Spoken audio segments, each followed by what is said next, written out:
اتفاق سے مجھے ایک ایسے شہر میں جانا پڑ گیا جہاں پر چوریاں بہت زیادہ ہوتی تھیں۔ نماز کا وقت تھا تو میں نے اپنی موٹر سائیکل ایک مسجد کے آگے کھڑی کر دی، اس لیے کہ میں جلدی سے نماز پڑھ لوں، کہیں میری نماز کا وقت نہ ختم ہو جائے۔ لیکن مجھے پریشانی یہ تھی کہ اگر میں یہاں موٹر سائیکل کھڑی کر کے گیا تو چوری ہو جائے گی۔ اب اس موٹر سائیکل کا میں کیا کروں؟ تو اچانک میرے قریب سے ایک لڑکا گزرا۔ میں نے اس لڑکے سے کہا کہ بھائی، اگر آپ کے پاس تھوڑا سا وقت ہو تو آپ میری موٹر سائیکل کا یہاں دھیان رکھو، میں 5 منٹ میں نماز پڑھ کے ابھی واپس آ جاتا ہوں۔ اس لڑکے نے مجھے یقین دلایا کہ آپ بے فکر ہو کر نماز پڑھو، جب تک آپ نماز پڑھ کر واپس نہیں آ جاتے میں آپ کی موٹر سائیکل کے پاس کھڑا ہوں۔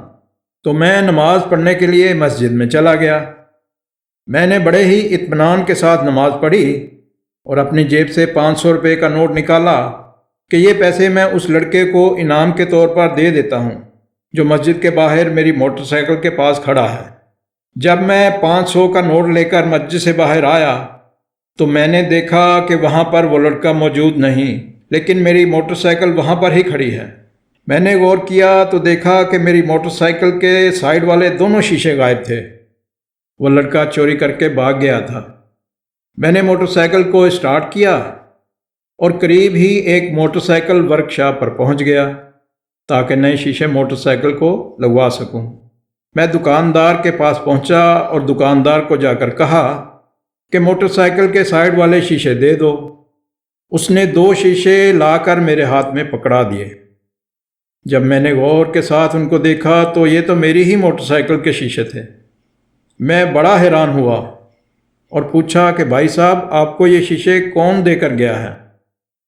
وہ کہنے لگے کہ ابھی ایک نوجوان آیا تھا، وہ 500 روپے میں مجھے یہ شیشے بیچ کر چلا گیا۔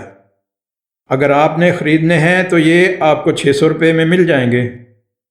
میں نے اپنی جیب سے 600 روپے نکالے اور دکاندار کو دے دیے اور شیشے لے لیے۔ لیکن میں بہت زیادہ حیران تھا کہ اگر وہ لڑکا چوری نہ کرتا بلکہ تھوڑا سا صبر کر لیتا تو 500 روپے میں انعام کے طور پر اسے دے دیتا۔ اس کی قسمت میں 500 روپے لکھے ہوئے تھے، لیکن افسوس کہ اس نے حلال طریقہ چھوڑ کر حرام طریقے سے وہ 500 روپے حاصل کر لیے۔